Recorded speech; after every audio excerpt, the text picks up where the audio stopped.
The night draped itself over the city like a heavy cloak, the streetlights flickering as if uncertain of their purpose. Shadows danced in the alleys, whispers curled around corners, and the air felt thick with an unsettling presence. In the heart of it all, a group of friends gathered outside a dilapidated convenience store, their laughter a brittle shield against the creeping dread. "Did you hear about the slit-mouthed woman?" Yuki asked, her voice barely above a whisper. "Don't tell me you believe that crap," Ken scoffed, tossing a candy wrapper into the gutter. "It's not crap.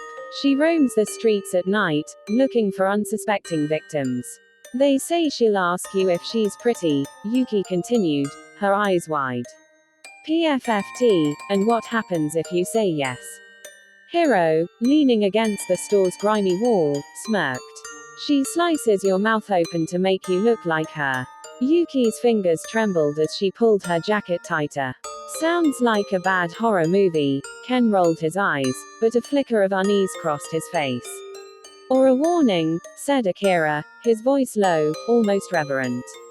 He stepped closer, the glow of his phone illuminating the sharp angles of his face. "They say if you see her, you'll never be the same." "Yeah. And how would you know?" Ken shot back, crossing his arms defensively. "Because I saw her." Akira's voice came out in a rush, and the laughter died in an instant. "You're joking," Hiro said, disbelief stretching his features. "No, I'm serious," Akira insisted, his gaze darting to the end of the block, where shadows pulled ominously. "Last week, I was walking home late. I heard this sound. Like nails scraping against concrete. I turned, and there she was." "Shut up," Yuki squeaked, her breath hitching. "She had her mouth open like this," Akira mimicked, stretching his lips wide, revealing a grin too unnatural to be real. "And she asked me if I thought she was pretty. And what did you say?" Hiro edged closer, curiosity mingling with fear. "I said yes," Akira whispered, his voice trembling. "I was terrified, and I thought, if I said no, she'd kill me.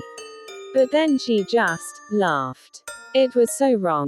The group fell silent, the weight of Akira's confession settling heavily between them.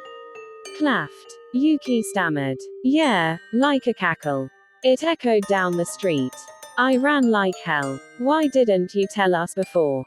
Ken's bravado faltered, his eyes wide. "Because," Akira's voice dropped to a near whisper, "I think she followed me." A sudden gust of wind swept through the alley, rattling the trash cans, and the sound of something sharp